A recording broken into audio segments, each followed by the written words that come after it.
We've created over the last 7 years nearly 500,000 jobs in this province. There was quarters and years where nearly 70% of all jobs created in the country is created in the Western Cape. We have the lowest expanded rate of unemployment in the country. It's around about 22% or so. And for you non-economists, the definition of unemployment includes if you just hurtful looking for work because you can't find work anymore. Please don't judge me, teachers. We don't count you as being unemployed anymore. There's another definition called expanded unemployment. And many provinces, this expanded unemployment, which includes people that just given up looking for work, reaches about 40% or so. In the Western Cape, it's 23%. It's the lowest in the country. And we do that through very deliberate interventions. The graph over there refers to sort of business confidence, and business confidence is really important because business won't invest in new factories, put new kit in factories, if they're not confident about the future. Now, the graph over there shows that that's a differential between business confidence in this province versus Gauteng, which is the financial capital of the country of Africa. So you'll see that we've always had a poorer business confidence than Gauteng until around about, say, 2010 or so. I'd like to think that's because when I started, Premier would like to think it's when she started being in government. But we have very deliberate projects, and skills is a big one. We developed the Saldanha IDZ, this green SEZ, this building CTICC, and the impact that this building has, and it's obviously funded between provincial government and the city of Cape Town, is billions to the economy, is thousands of jobs every year in international conference. We have the Jazz Festival this week. Anyone going to the Jazz Festival? No. Shaka Khan is there this year. I don't get paid enough to buy tickets. No, but it's very, very deliberate projects that we engage in the Western Cape to reduce unemployment. The problem is that even though we outperform the rest of the country, we're not growing jobs fast enough.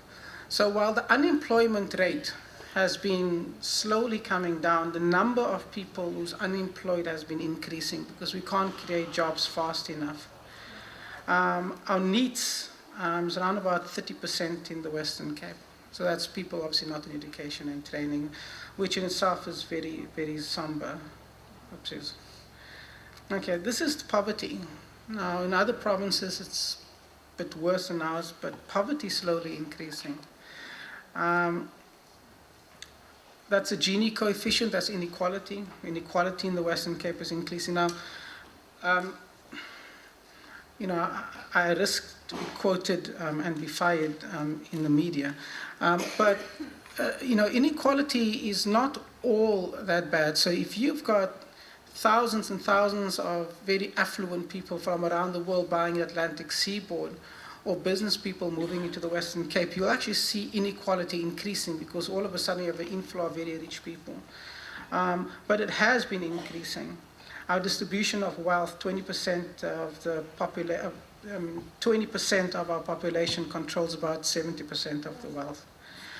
By the way, before everyone sort of looks at this and it's like, oh, what's happening, capitalistic is bad. By the way, you are part of the 20%. Right. It's not the people living in Camps Bay. Okay, and this over here is, so if you're an economist, the most important indicator that you track is productivity. So productivity is when, labor productivity is when every worker adds more and more to the economy.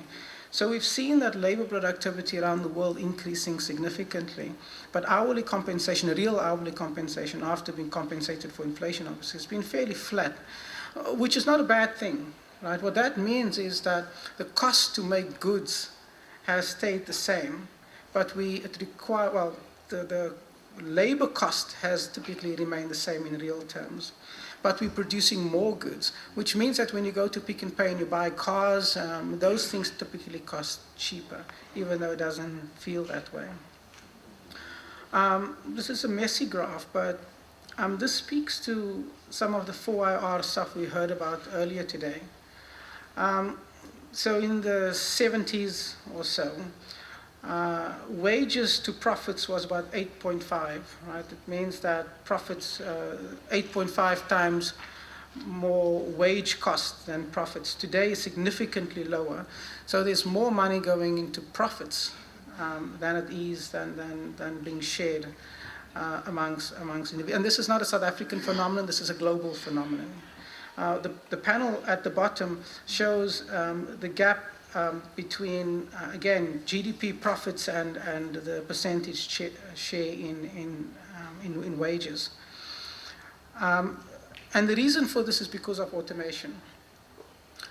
There's a factory, Foxconn, which makes all your cell phones, at least assembles all the cell phones, Apple and Samsung's.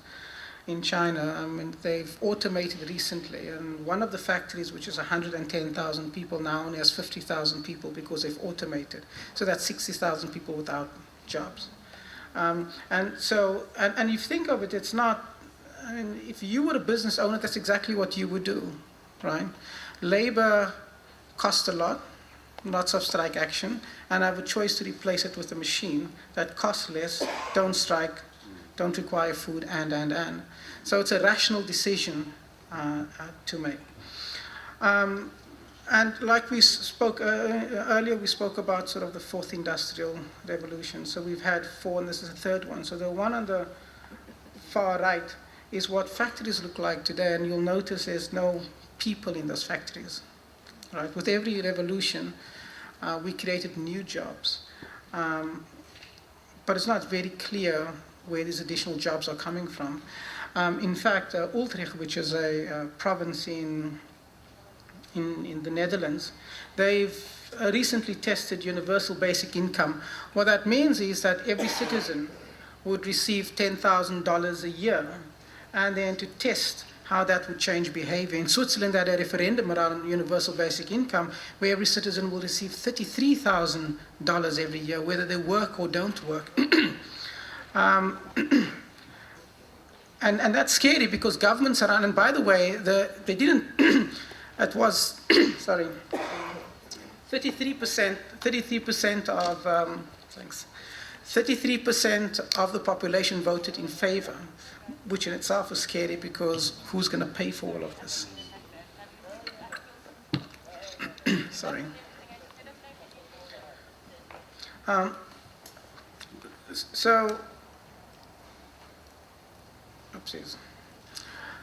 So it is scary.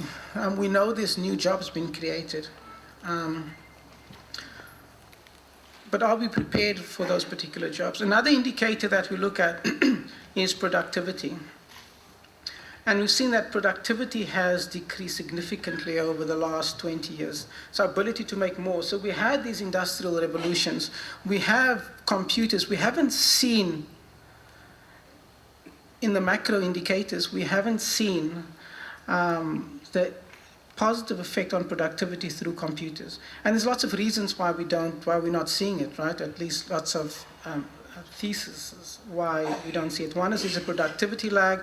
So if you have something new, we don't quite know how to exploit it yet, right? So we move, say, from steam to electricity. And if all you're doing is just replacing a steam power plant with an electricity power plant, you're not doing anything more. You have to have the imagination around what's possible with electricity. So one is the productivity lag, but we should have seen ICT productivity gains. Now we're not. Next is the Simpson paradox, which is that you could have in cricket. I don't play cricket. I don't quite have the physique to bowl very fast or run very fast. But you could have two batsmen that has, at least a batsman that has a lower average in, say, 2 games. Yet if you combine the two, relative to another batsman. But if you combine the two, it will still have a higher batting average. It's a mathematical thing. And the next is technology allows us to play Candy Crush more. So even though we have technology, instead of using it effectively, we're paying, I don't know, I mean, this is obviously the wrong audience, but kids still play Candy Crush, right? It's still a thing. Okay. Okay, oh, grown-ups. Yes, but you only learnt about it last week, Minister. It was around like 5 years ago. The next is technology presents more free time. And one of the reasons that you see inequality growing is that technology allows, say, some of us to use the technology by listening to audiobooks while we're going into work. But lower LSMs don't use it as productively. And the other is that it creates a jack of many trades, but really a master of none, right? So, so there's lots of reasons why we're not seeing it. But it is scary. So if you look at what we should have, I mean, the bottom panel over here shows the growth of productivity from the 40s to the 70s or 80s or so. If productivity grew as fast as it did then, as it did over the last 20, 30 years, we should have been 35% better off. Goods would have cost 35% less, right? Which is really, really scary. And one of the reasons for all of these ills that I've just described right now is this, and this is the Western Cape. So as an economist, this is really scary because you can't plan for the future, right? You have 56% of the population that has below matric. 30% of the population has matric, right? Only 14% of the populations are graduates. All these new jobs, right, are created amongst the graduates, right? So amongst graduates, we've got right now the highest unemployment rate we've had ever, and that's 6.4%. Here's the thing, right? In economic speak, 5% is regarded as full employment, right? Because you've got friction in the economy. So how do you develop a plan for the future and the future economy? 56% of your population, right, don't even have matric. You can't really plan for the future because the skills that you require you don't have, right? And here's the thing, there are jobs, right? This is an AdCorp IT, that's one recruitment company, right? So if you look at the Microsoft jobs, right, over the last 15 days, we've advertised 3,960 jobs for Microsoft only in the country, right? You look at ERP, SAP, and this is a very small subset of jobs that are available. We just can't fill them, right? And the problem is you now have inflation, labor inflation, right? What that means is that you now have software developers here that gets paid pretty much the same if you had to be a software developer, say, in the southern states in America, right? So we're pricing ourselves out of the market. I remember I was working for a big blue, at the time, blue financial services firm. And one of the jobs I had was to replace a core contract admin engine, which is the admin engine that all life policies and products on. My recommendation was to outsource it to India. It was about 400 million rand, was in 2006, I think, 2007. And that was hundreds of jobs we employed in India because we couldn't find Java resources here. But we have, I mean, particularly with education, Brian's not here right now, but I mean, about 5 years ago, I remember I had a conversation with Brian and I asked him for 10 schools. And at the time, the national department moved from Java to Delphi. And Oracle was here, and I asked Oracle, look, would you please, give us free curriculum, train our teachers, and I want you to pilot this in 10 schools, and they did. I think it's about 200 kids a year that goes through this program. Those graduates without a university degree, right, and some of them would have an NQF 5 before they actually pass their matric, which is an NQF 4. So if you go to Barclays right now, they develop mobile software, iPhone, iOS software for the Barclays universe. All of that apps are done by graduates from the Western Cape Education Department without going to university, or without going, engaging in any other program. So we know it works. And by the way, the director for that particular program for the Western Cape says, when we offered him graduates from other programs, we also take grads and put them on software dev courses. He says, no, we want your school leavers. We don't want guys with degrees. We don't want guys with diplomas. We want your school leavers. So every year, they take about 40 of these kids and put them in the Barclays universe. So when we think about reimagining education, I don't think it's reimagining education post-matric. I think that my brief was this morning was that how do we prepare kids now for employment when they leave school without them having to spend another 4 years at university? And I think programs like this, Min, you spoke about, you have the 3 streams, right? I think that's something that we really, really should look at. Oh, by the way, because I was in financial services, and when I left financial services, your share options only expire, you only get your share options in 5 to 8 years' time, right? And I promised my employer that I would do something for the sector if he allows me to keep my share options. So we developed a postgrad degree at UCT, right? And this is for in financial risk management, right? And we take grads, right, that doesn't have a finance degree. It's now rated, a few years ago, it was rated the 50th best degree in the world, right? And the reason it's the 50th best degree in the world is because we've got corporates and we've got private sector talking to each other, understanding what's required and what happens on the trading floors. And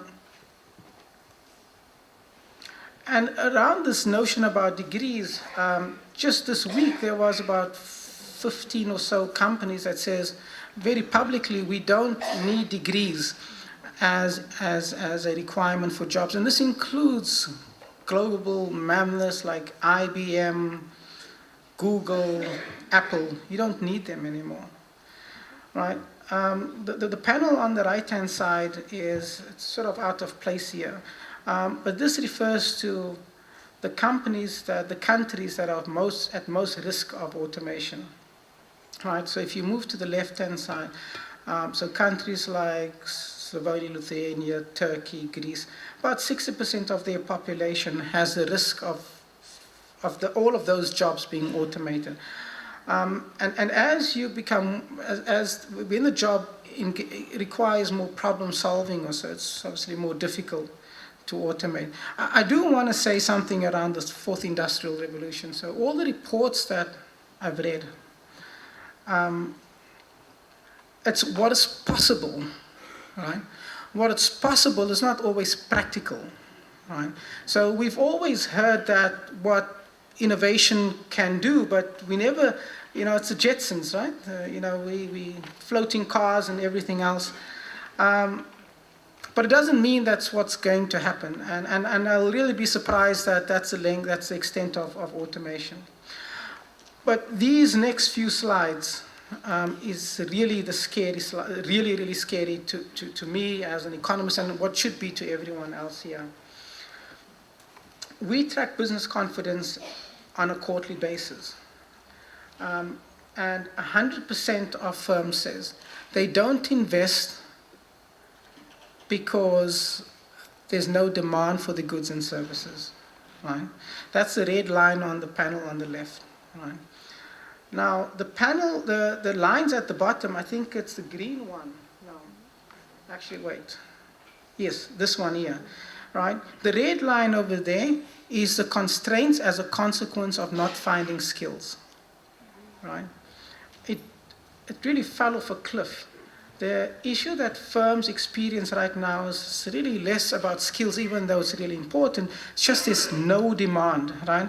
The panel on the right talks about capacity underutilization. So you have factories, you have labor, you have machines in there, but more and more firms are saying, and that's what the graph is saying, is that we just don't have demand for our goods and services.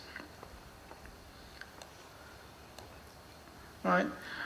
And when you look at investment, right, you need new investment to grow, right? You need factories, you need new machines in those factories because those machines make the workers more efficient. We're not adding to net fixed capital formation. We're not adding any more capital to our economy. And by the way, it's new machines and new factories that it has a bigger impact on productivity than anything else. And if you just think of it, right, if you're given someone with a needle and thread, how many minutes do I have left? 2, okay. If you give someone a needle and thread and say make a jersey, no matter how quick they are, they'll make a jersey a day, no matter how competent they are. But if you give them a big machine, they can produce thousands and thousands a day.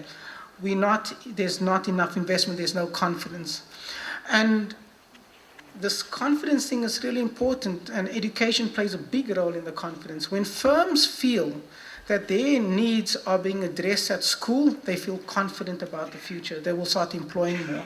But I get a sense that there's not a lot of communication between the Department of Education and firms, and I think that needs to improve.